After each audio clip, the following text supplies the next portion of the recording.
change your relationship to fear and you'll change your relationship to money. Psychologist Marcus Buckingham is here. Don't fight fear and say it's bad. Instead, use its narrowing function. Money's a tool to help you create a life that you love. So use it as that tool. Don't use it as the means to the end. In a sense, you're using the narrowing power of fear to reveal you. Hey guys, welcome to another episode of the Rachel Cruze Show podcast. So glad that you're here. And I'm really excited about today's episode because this topic is really near and dear to my heart. I've been wanting to share this for a while, so I cannot wait to share it with you today. And that is the psychology of money. So how we behave with money is so important. So in order to be successful with money, it's not about your IQ. It's not about how smart you are. It doesn't matter if you got straight A's in high school.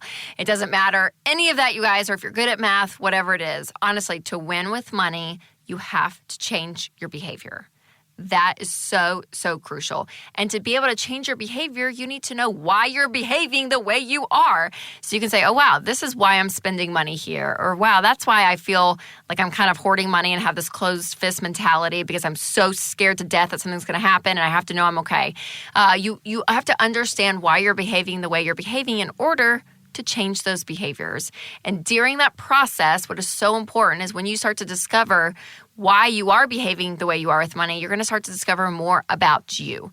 And the more you discover about you, the more that it's going to enlighten your relationships in life. So if you're married, you're going to learn more about your spouse. You're going to learn more about your parents. You're going to learn more about your friends. You're going to learn so much more about the people around you and actually have empathy because you're starting to understand yourself. And when you start to understand yourself, that gives you the tools to start to understand others in your life. So all this does relate back to money, but we're going a little deeper here because, again, on this podcast, we talk so much about the how. We talk about how to get out of debt, how to budget, how to invest, how to refinance your house from a 30-year to a 15-year. Like a lot of that stuff is on this podcast, which is so good because that's the tools you need to go and change your behavior. But starting at the beginning and starting to understand your behavior is so crucial. So that why behind why you handle money the way you do is so important.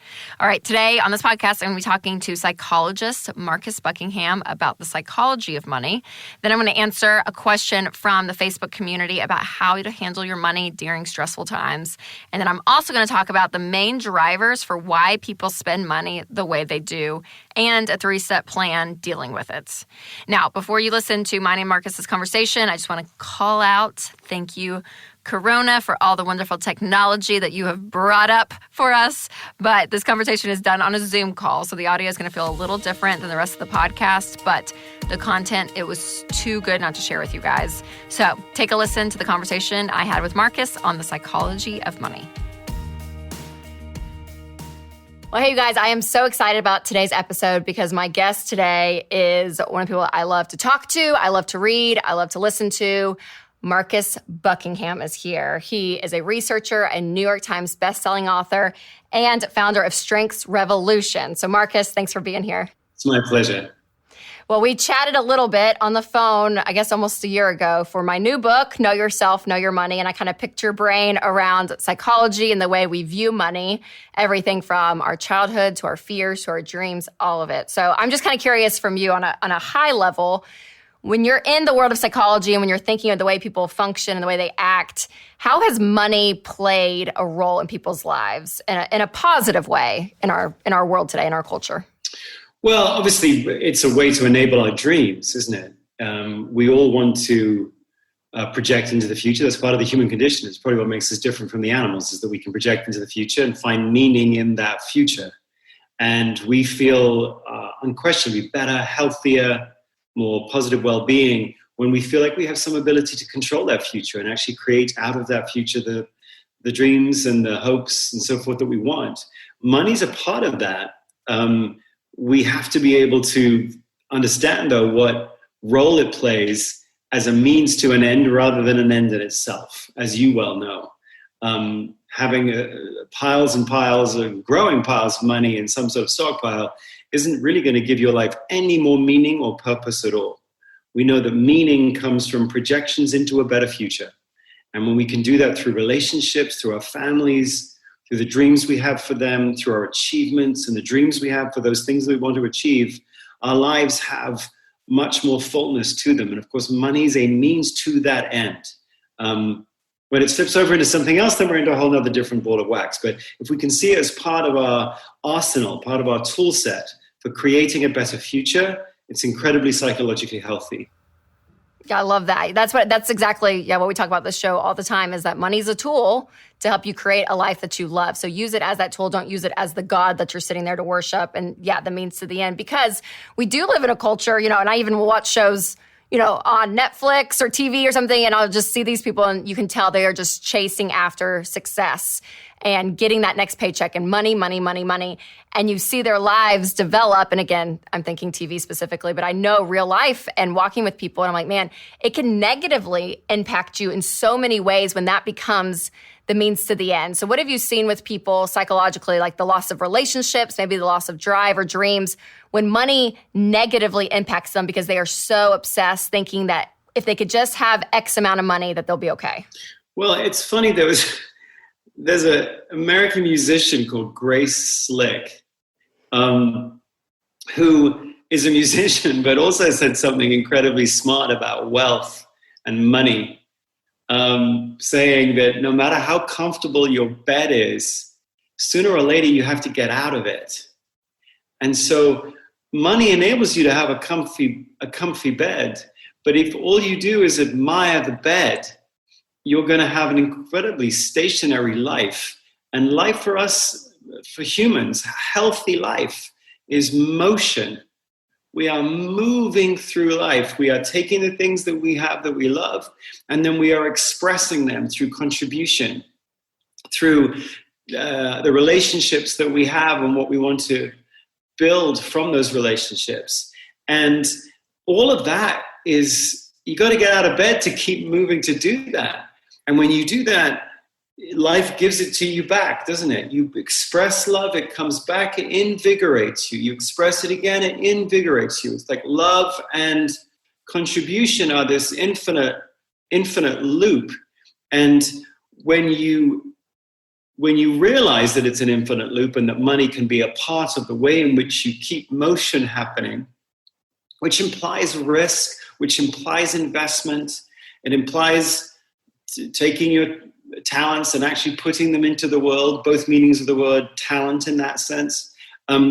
If we don't, it's not neutral, Rachel. It's love unexpressed, contribution unexpressed, will burn you up from the inside out, and you'll become frustrated. You'll become impatient. You'll become quick to anger.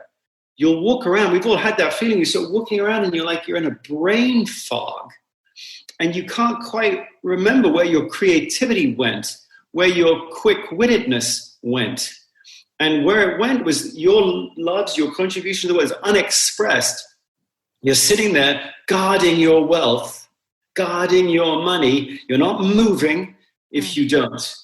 Put something in the world, get a reaction. Put another thing in the world, get a reaction. That's what healthy life and living is.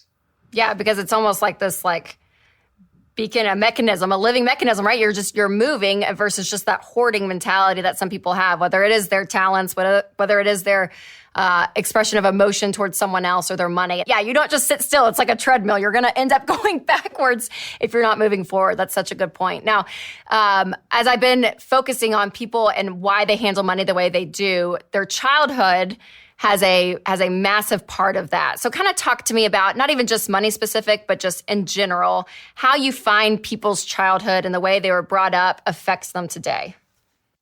We do place a lot of emphasis on biography. And yet we also have, do you have brothers and sisters? Yes, older sister, younger brother. Okay. Are you different from them? Yes. I have an elder brother, a younger sister. I'm in the middle too.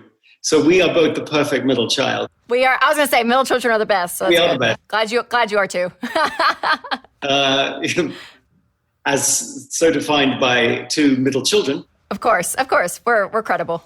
It's one of those funny things though, isn't it, Rachel, where you look at your brother and your sister and you go, wow, I am really different from them in regards to my abilities, my talents, my passions, but also in the terms of my success, the way in which I move through life.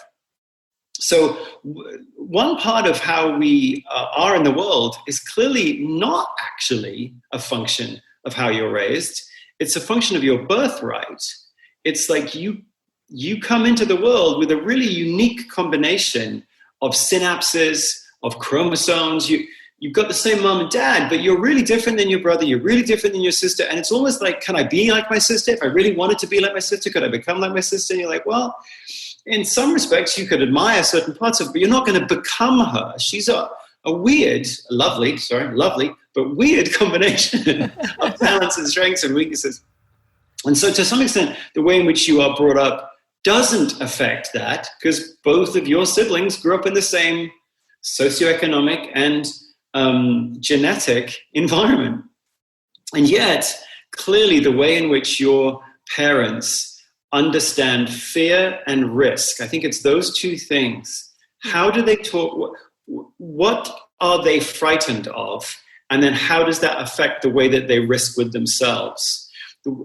So yes, you're bringing in your own genetic inheritance, but then you're looking at mom and dad and going, what are you frightened of? And by the way, fear is a funny thing, right? Because we often go through life and people say, well, what would you do if you weren't afraid? As though we should banish fear. Or some say, Machiavelli said this, I think Eckhart Tolle said this, Marianne Williamson said this, that the opposite of love is fear. And so it's like, whoa, we should fight our fears and we should banish our fears or face our fears. But in fact, if you look at fear is an interesting thing, because if you listen to if you let them in, don't fight them, don't banish them, let them in. Fear is a really good sign to what you love. What you're frightened of is a sign to what you love. If I'm frightened of getting a difficult call from my brother about his health, it's because I love him. If I'm frightened of, maybe you sat down and you were frightened of writing your book, well, that's because you really, really want that book to be super helpful. And so your fear isn't what causes all the problems in your life. It's what the fear changes into when you banish it. So in a relationship, if you're frightened of somebody cheating on you, it turns into possessiveness. And the possessiveness is what harms the relationship. So in terms of my mom and dad, they weren't frightened of money.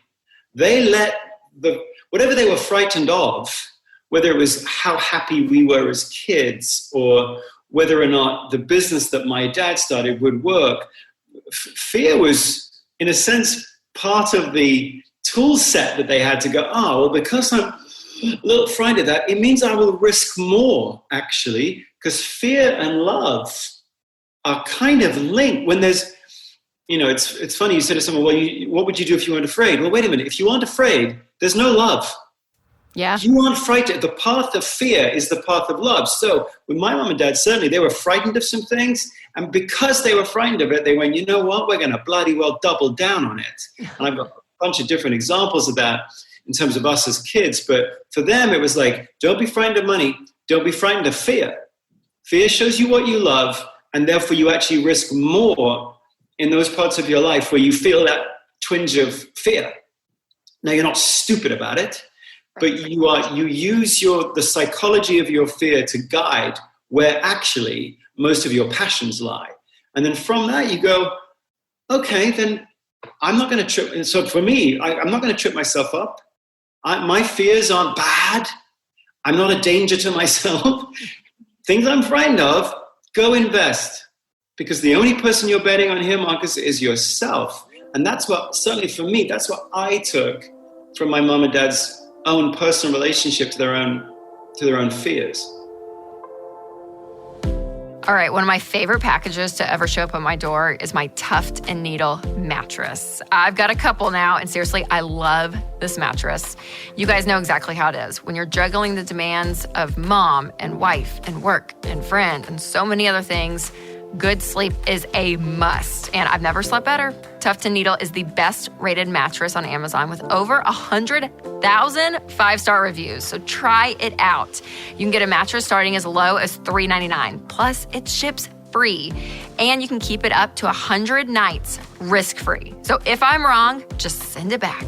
Go to tn.com to get started. That's tn.com. Well, I love the way you speak on that, because I was even talking to Dr. Chip Dodd, and he talked about how fear just actually shows you what you need too, that you're in need. What is it that you need in that moment to help you overcome that? And so many people are so scared to even have that need. So fear becomes negative, and it's not. So I love even that perspective you bring around, because I think it's so smart. Because again, I feel like we grow up and we hear these terms. Yeah, just don't be afraid. Don't be afraid. Don't be afraid. I'm like, no, fear is a part of life. How you handle it is, and the outcome of that is what's important and what's crucial. So that's so good. It's part of what your book can help with, because one of the ways in which fear manifests is in the realm of money. And what you're really trying to do, I think, in your work is say, to be healthy in life, you can't ignore money. Money is a very important part of the way in which you live out your life. The fear that you feel is a relationship that should be examined. And to some extent, what you're saying in your work is change your relationship to fear, and you'll change your relationship to money. That is a really interesting thread to pull on. How do we change our relationship to fear so that we don't banish it or fight it? We let it in so that it can help us channel to what we love, or as Doctor was saying, channel to what you need. But fear is like pain for the psyche, right? But pain for the body isn't bad. In fact, if you have analgesia and you can't feel pain, that is a really dangerous physiological condition. Pain shows us where we need to focus our attention so we can be healthy. Fear is pain for the psyche. So it helps you know what you need, what you love, where you can risk, who is the true essence of you. Like the fears of your brother and sister are different than your fears. Yeah. And your fears will change and morph through the course of your life with kids and so forth. But your fears are yours. And so if you change your relationship to those fears, bring them in, then you will change the relationship to money, because it won't be something that can harm you. It's not a villain. It's part of it's part of the team who's going to help you manifest the biggest and most beautiful version of you. Absolutely. And almost money is like this magnifying glass into other areas of your life. So people that think that there's a fear of money, that may be true, but what is deeper than that, right? Like, it's not just the money fear, it's fear of so much else, rejection, whatever it is, it's underneath that. And getting to that part is so crucial to be able to unpack that. And so fear for you, I know we kind of had this discussion when we were talking about a year ago, but talk about like what fear even does, like biologically to us as humans, to the brain, like all that. I think it's just so fascinating, because when we let this overcome us, specifically in the realm of money too, it can be paralyzing. And so that fear in so many different aspects of life, obviously it pops up. But talk about a little bit more like the psychology, the biology of fear. Well, the point of fear is it's a very useful emotion. Fear is designed to help us respond to threat, right? So if we start to feel frightened, there are certain physiological changes that occur in our body. Our whole body fills with cortisol, our blood pressure rises, our heart beats faster. And what's happening to us is we are getting primed for action. And what fear does, in terms of the way that the brain functions, is it is a narrowing function. That's what fear is for. It pushes everything else aside and just goes, that's a bandit that's jumped out from behind that tree, or it's a bear. Anyway, I better focus, push everything out, and focus on, do I run for my life, or do I stand and fight? And so it's a narrowing function. And from a biological standpoint, an evolutionary biological standpoint, it's really useful.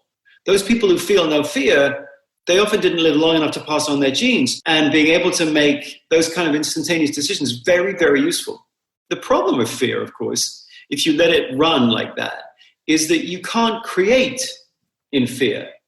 To be creative, to be generous, to be kind-hearted, to be innovative, to be collaborative, all the things that are part of super healthy living, either at work or at home or in society, all of those things don't work well when you're narrowed.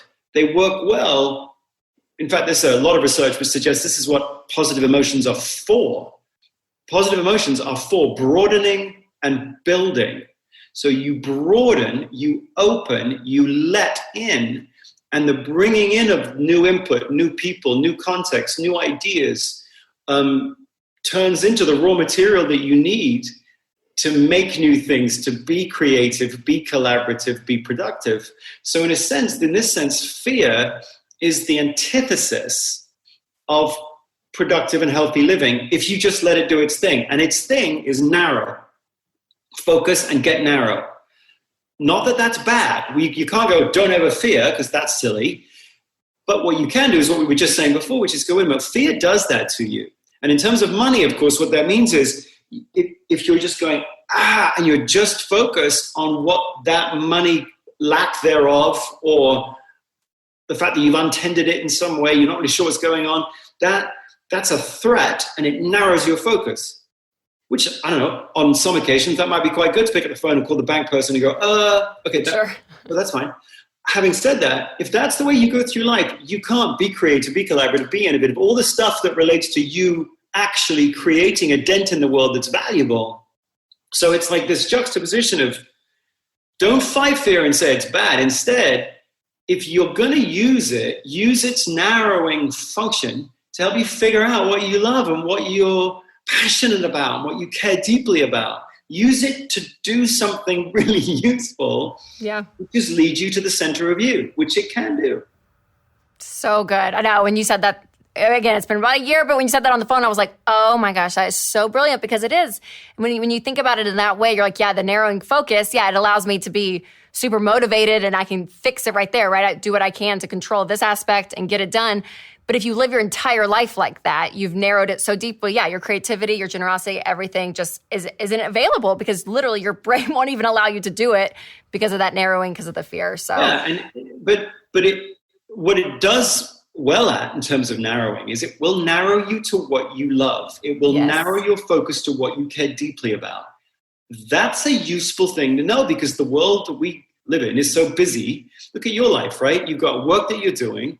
You've got all sorts of relationships that are outside of your house that are really important. You've got 3 kids that will take, your life is a transactional life. Just stuff hits you all the time. So in the context of that, what use is fear? Well, actually, fear can help you stop the wind whipping by your ears all the time and go, wait a minute, what is super important to me? One good place to look would be the things I'm frightened of. Okay, let's look there. And so in a sense, you're using the narrowing power of fear to reveal you. Yeah. Okay, that's good. So good. And to prioritize your life, right? So you don't look back in 20 years and be like, oh my gosh. So yeah, using that fear as a tool to prioritize what's important. That's good. That's so good. Well, Marcus, thank you so much for coming on and just chatting about all of this. I think it's fascinating. I love what you have to say. I love the work that you do. So where can people find you? Well, MarcusBuckingham.com is a pretty good place. MarcusBuckingham.com. And then I'm on Instagram. I like Instagram better than anything else. It's just faster and easier. Yeah. The only other place, by the way, I run this research institute, the ADP Research Institute. So we do these big global studies of the world of work, psychology, resilience, strengths, engagement. So if anybody who's listening is into data, some might not be, but if you are, go to adpri.org and you can see some stuff there that's really rigorous global studies of the world of work. So good. So great. Well, Marcus, thanks again. I so appreciate your time. My pleasure. Thanks. Bye. One of my favorite things about my job is getting to talk to people smarter than me. So honestly, when I get to sit down with someone like that and just hear from them, it's so good. So I'm glad you guys got to hear that conversation, because it's just so fascinating. And one of the things we focused on in that interview, which I was so glad we did, was the fear around money. Because fear, it is such an important thing to realize, not just in life, but also with your money. I mean, one of my greatest fears, truth be told, I freaking hate storms. I hate storms so much. Even as I'm recording this podcast, tomorrow they're saying that there's going to possibly be some tornadoes in the Nashville area because of a hurricane that's making landfall. And I am just not happy about it. I have a physical reaction. I freaking hate storms so much.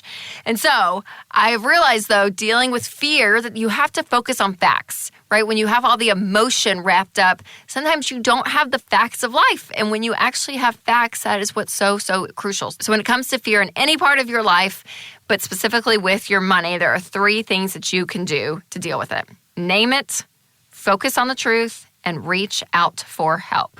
So name it. What is it? What is the thing that is bothering you, that is making you fearful towards money? Is it that you can get paralyzed if you think, oh, wow, I mean, what if, we lose a job and we're not going to have enough money to pay the bills next month? What if one of my kids gets sick? Are we going to be able to afford it? What if it's we want to move and actually kind of live in our dream city, but we're just so scared that we're not going to be able to afford it and we don't know what to do? Whatever that thing is, what is that fear? Or I'm going to end up like my parents one day. Whatever that fear is, you have to be able to name it. Clearly state, this is what is absolutely freaking me out right now when it comes to money. Name it. And then you need to focus on the truth. Gather facts. It's amazing how much our emotions can take over. But when you can focus on, okay, here's the truth of the situation. The truth is we actually do have money to relocate and we're going to be okay because we have no debt and an emergency fund. We can actually make this jump and it's going to be okay. Focus on the truth. Look to see, okay, yeah, if we do lose a paycheck, we legitimately will not be able to pay our bills. So we're going to have to do something different. We're going to have to work a plan where we get out of debt and we don't have these bills and we're going to have to get an emergency fund in place. We're going to have to do something about it. But figure out that truth. Naming that truth is so, so crucial. And then reach out for help. That is one thing fear does. The healthy fear says, hey, I need help. I'm in need. So raise your hand and say, hey, I need help. That is not a bad thing. It's not a bad thing to go and talk to someone. It's not a bad thing to say, you know what, I'm actually going to read a book about money because I don't know what I'm doing and I need someone to help guide me in this. That's okay. Help is not a bad thing. It does not show weakness. It actually shows a lot of strength and a lot of wisdom because guess what? We all need help in life. None of us have this superpower where we're going to be okay in every area of our life. No, there are things that we are not good at in life and we need help. And for you, it might be with money. You might say, wow, I am so bad at overspending. I need help. I need more accountability in my life. I need someone to come around me. Whatever it is, you guys, reach out for help. So again, when that fear rises up in you, name it. You have to be able to say, this is exactly what I'm afraid of, and then focus on the truth. Find the truth of the situation because that's going to take the emotion out and it's going to give you facts. And then lastly, again, reach out for help. Find someone in your life or a program or a book. I don't care what it is. Find the help that you need to get you through that fear and actually give you something tangible to work with. Now, something a lot of people are worried about is what would happen to my family if something happened to me? This is something that I hear a lot of people say, and you know what? Life insurance, term life insurance, is going to be the best thing possible to help make sure that your family is taken care of if something happens to you. Winston and I, we have term life insurance. We actually just upped it a little while ago because we had another kid and we realized, it'd be nice, or I did. I was like, listen, it'd be nice just to have a little bit more because it just gives you that security, kind of that cushion to know if something were to happen to Winston, me and the kids, we're going to be okay. If something were to happen to me, Winston, the kids are going to be okay. Term life insurance, you guys, it's so freaking inexpensive. I still am blown away when I get the prices. I'm like, what? It's crazy. And so what you want to do is use Zander Insurance because what they do is they shop so many companies and they give you the best rate possible. Where again, some companies, they just give you one rate because it's their rate. No, Zander shops them all. So make sure you get 10 to 12 times your annual income. And that's it. That's all you got to do. It's so easy. So just go to Zander.com, put in your information. I promise it is so simple and it will give you such peace of mind to know that, hey, my family's going to be taken care of no matter what on the financial side. All right, next is a question that I got from my Facebook community. It's so fun on social that I get to see so many questions come up, and this podcast, I get to answer some of them. So this is from Sarah, and she asks, me and my husband were saving $60 a month with both of us working full-time plus working overtime. My husband recently had a stroke on June 22nd, which made him unable to read and swallow. How do we make sure that our bank account doesn't go into the negative? Do we pay our bills until we end up on the streets? Do we invest it? Oh my gosh, Sarah. Oh, that's so heartbreaking. I'm so sorry. Medical stuff, it's traumatizing. It's terrible. So for you guys, what I would focus on, number one, is did you have insurance? Does he have disability insurance? Where are you on the insurance side? Is there anything, can he take out disability and have any income coming in that way? Because if he's unable to read, if he's unable to swallow, he's probably not going to be able to work, is what I'm assuming. I don't know if there's anything creative y'all can do to get him to work, but I mean, that's going to be a tough road. And especially since it just happened recently, take a breather. I wouldn't push anything right now. But on your side, you guys need to focus on your 4 walls: food, shelter, utilities, transportation. And since it's a completely different shift really in your life, you guys may want to look at those 4 walls and say, is there anything that we can change here that's not going to completely uproot us and completely, shake us to our core? But look at your house or look at your living situation and say, okay, is there anything we can do that maybe we can go live in a cheaper part of town? Is there anything to kind of soften that blow financially of what you can do? Because it's really tough, if he's not going to be able to work, and it's heartbreaking. So again, look into the insurance. Number 2, focus on those 4 walls. And then number 3 is you have to budget diligently. So those 4 walls go up top and then everything else, and cut anything you can at this point. You are in complete survival mode. And the fact that you guys were both working full-time and overtime and only saving $60 a month, that makes me a little nervous. I don't know where your lifestyle is at that point. I don't know if there's a better job that maybe you can get out there. Maybe it's not your dream job. It's not even in the field that you love. But for a time being, to bring in that cash and bring in that money and do what you can do. But again, that insurance is going to be huge. Covering your essentials is going to be next.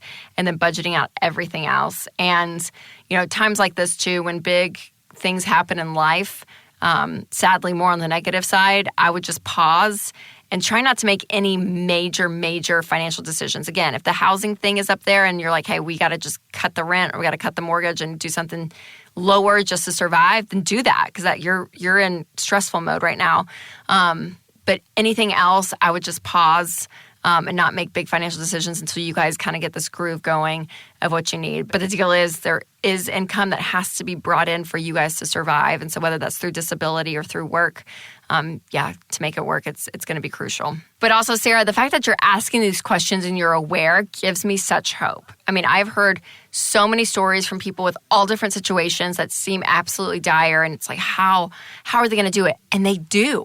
And it's going to be up to you guys. It's going to be up to you to say, you know what, we're going to completely charge forward and actually end up better than where we were. There's a mindset shift that you have to say, you know what, I'm not going to live in the hopelessness. I'm going to live in the hopefulness and have the reality of what's going on, but actually trudge forward through this extremely painful time, but actually become stronger on the other end. And I really believe that you can, Sarah, because I've heard so many stories like this that, man, you think, how are they going to do it? And they do it. And it's amazing, but they have to believe, and you have to have hope that it can change.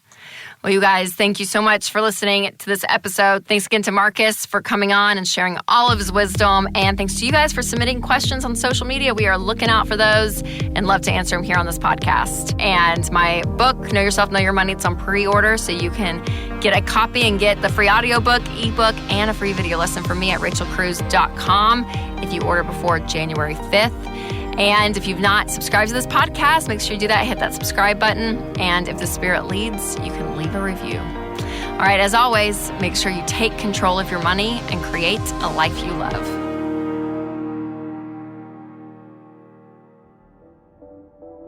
So if you guys enjoyed this podcast, we have more from the Ramsey Network, like the Entree Leadership Podcast. Hey, this is Daniel Tardy, host of the Entree Leadership Podcast. We believe that small business is the backbone of the American economy. And we also know it can be really hard to win in business. So we're here to help. On the Entree Leadership Podcast, we talk about the practical ways that you can grow yourself, your team, and your profits. Join us every week as we talk to entrepreneurs, CEOs, thought leaders, best-selling authors, and more to help you on the journey of winning at business. You can learn more at entreleadership.com/podcast and follow us on social media at Entree Leadership. To hear full episodes, just search Entree Leadership wherever you listen to podcasts or go to entreleadership.com/podcast.